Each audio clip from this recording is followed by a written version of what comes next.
Football বিশ্বকাপ মানেই বাঙালির হৃদয়ে কম্পন আর চায়ের কাপে ঝড়ের পূর্বাভাস। কিন্তু সেই ঝড় যদি আছড়ে পড়ে খোদ ঢালিউড কিং সাকিব খানের আঙিনায়, তবে তার রূপ নেয় এক মহাকাব্যিক রহস্যে। বছরের পর বছর ধরে কোটি ভক্তের মনে একটাই প্রশ্ন, ঢাকাই সিনেমার এই নবাব আসলে কোন শিবিরের সেনা? সাম্বার জাদুকর ব্রাজিল নাকি আর্জেন্টিনা? ঘটনার সূত্রপাত ২০১৪ সালে।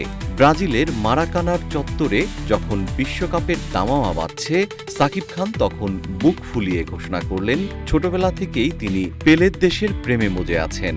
ব্যাস, হলুদ শিবিরে আনন্দের বন্যা। জীবন অবাক না করলে কে করবে? 28% মিল্ক ফ্যাটের অবাক করার সাথে ফ্রেশ মিল্ক পাউডার। জীবন অবাক করুক প্রতিদিন। নাটকের আসল টুইস্ট তখনও বাকি ছিল। ২০১৮ সালে রাশিয়া বিশ্বকাপের সময় হঠাৎ করেই নেট দুনিয়ায় এক অদ্ভুত হাওয়া বইতে শুরু করল। ছড়িয়ে পড়ল কিছু আলো আঁধারি ছবি ও ভিডিও। থাইল্যান্ডের এক শুটিং সেটে সাকিব খানকে দেখা গেল আর্জেন্টিনার চাদরে মোড়ানো কিছু মানুষের ভিড়ে।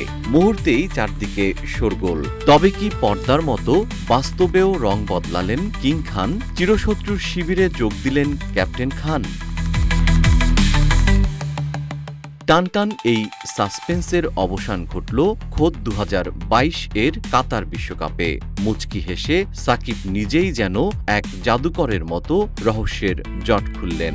জানালেন ওটা ছিল স্রেফ এক শুটিংয়ের বিভ্রম, ভুল বোঝাবুঝি। পর্দার খাতিরে কত রূপিত নিতে হয়, কিন্তু মনের ভেতরের ক্যানভাসে সেই শৈশব থেকেই নাকি কেবল একটি রং স্থায়ী, আর তা হল খাঁটি ব্রাজিলিয়ান হলুদ সবুজ।